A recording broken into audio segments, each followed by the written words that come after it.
अभी 2024 का लोकसभा इलेक्शन कुछ ही महीनों में होने वाला है और ऐसे में इंडिया अलायंस में जो नेता शामिल है उन पे ईडी के द्वारा प्रेशर बनाया जा रहा है। तो ईडी के पीछे खेल कौन कर रही है? ईडी को मोहरा बना के बीजेपी इस्तेमाल कर रही है, आरएसएस इस्तेमाल कर रही है और ईडी का मोहरा बना के उसका यूज करते हुए जो बहुजन समाज के खासकर नेता है जिसके पास कुछ वोट बैंक है, जो बीजेपी को अगर वो बीजेपी की साइड में चले जाते हैं तो उन्हें जिताने का दमखम रखते हैं, उन पर प्रेशर बनाया जा रहा है। जैसे कि नीतीश कुमार पर प्रेशर बनाया गया। नीतीश कुमार के कुछ सहयोगी हैं, उनके जो आदमी थे जो आर्थिक मदद करते थे या जो जैसे भी मदद करते थे उन लोगों पे छापे मारे गए। जैसे कि गब्बू सिंह हो गया, विजय कुमार चौधरी के जो सहयोगी थे उन पे छापे पड़े और ऐसे में नीतीश कुमार को प्रेशराइज किया गया और नीतीश कुमार को जो बेचारा बूढ़ा नीतीश कुमार वो बीजेपी के पाले में चले गए और अपनी सरकार बना लिए। और ये हाल जो नीतीश कुमार के साथ हुआ वही हाल हेमंत सोरेन जो झारखंड के सीएम है उनके साथ हुआ। तो गोदी मीडिया में ये चलाया जा रहा था कि हेमंत सोरेन 4 एकड़ के जमीन के मामले में फर्जीवाड़ा किए और फंसे हुए हैं और हेमंत सोरेन गिरफ्तारी से पहले एक वीडियो जारी करते हैं, उसमें कहते हुए ये नजर आए कि ये 8 एकड़ जमीन का मामला है और इस पे केस नहीं हो सकता है। ये फर्जीवाड़ा करके उनके साजिश के तहत फर्जी केस करके उन पे ये दबाव और प्रेशर ईडी के द्वारा बनाया जा रहा है।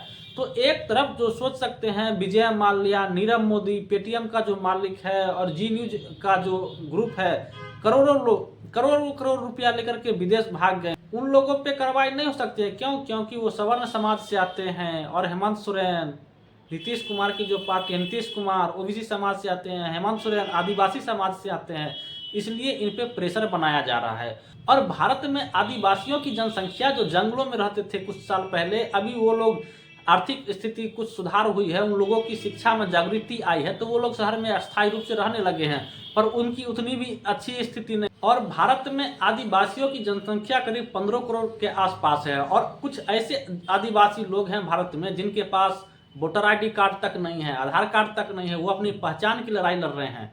रोजी रोटी तो दूर की बात है, उनकी खुद की पहचान नहीं है, राशन कार्ड में नाम नहीं है। और हेमंत सोरेन की गिरफ्तारी के बाद चंपई सोरेन जिनके पास बहुमत थी तब भी जाकर के 2 दिन डिले किया गया। क्यों? क्योंकि उनकी जो 47 विधायक थे जो उनके सपोर्ट में थे, बहुमत का आंकड़ा 42 विधायक पर था, 42 पर ही था और उनके पास 47 विधायक का समर्थन था, तब भी उनको चंपई सोरेन को मुख्यमंत्री का शपथ नहीं दिलाया जा रहा था राज्यपाल के द्वारा। राज्यपाल भी वहाँ बीजेपी के इशारे पे काम कर रहे थे और उनको इसलिए नहीं शपथ 2 दिन डिले किया गया ताकि उनमें से कुछ विधायक को तोड़ा जाए और बीजेपी के पाले में लाया जाए और बीजेपी की सरकार वहाँ बनाई जाए, पर ऐसा नहीं हो सका। जो हेमंत सोरेन के साथी थे वो बहुत वफादार निकले और बिकने से मना कर दिया, बीजेपी के पाले में जाने से मना कर दिया। और पिछली बार 2019 के लोकसभा इलेक्शन में बीजेपी को 37% के आसपास वोट पड़ी थी, तो विपक्ष को करीब 62% 63% के आसपास वोट पड़ी थी। तो विपक्ष क्यों हार गया था? क्योंकि उस टाइम ईवीएम था। और दूसरी बात ये थी, ईवीएम तो है ही, अभी भी ईवीएम है, ईवीएम हट नहीं रही है। बहुजन समाज के लोगों को सोचना चाहिए ईवीएम के बारे में। पर उस टाइम जो विपक्ष हार गई थी उसका मेन कारण था कि वो लोग एकजुट नहीं। अगर एकजुट होते तो वो लोग उसी बार भाजपा को उखाड़ फेंकते, पर उस टाइम वो एकजुट नहीं थे। अब इंडिया गठबंधन का खतरा क्यों है और बहुजन समाज के नेताओं पे प्रेशर क्यों बनाया जा रहा है? क्योंकि इस बार इंडिया गठबंधन बन गई है और एक विकल्प मिल गया है बहुजन समाज के लोगों को कि हम अब इंडिया गठबंधन को वोट दे सके, इसलिए बहुजन समाज के नेताओं पे छापे पड़ रहे हैं। और जो इंडिया गठबंधन में शामिल है और बीजेपी के पाले में नहीं जाने चाहते हैं उन पे प्रेशराइज किया जा रहा है। जैसे कि ममता बनर्जी हो गई, अरविंद केजरीवाल के साथ वही हो रहा है, संजय सिंह और मनीष सिसोदिया पे छापे पड़े शराब घोटाला मामले में और उन लोगों को गिरफ्तारी भी हुई और जेल भी जाना पड़ा।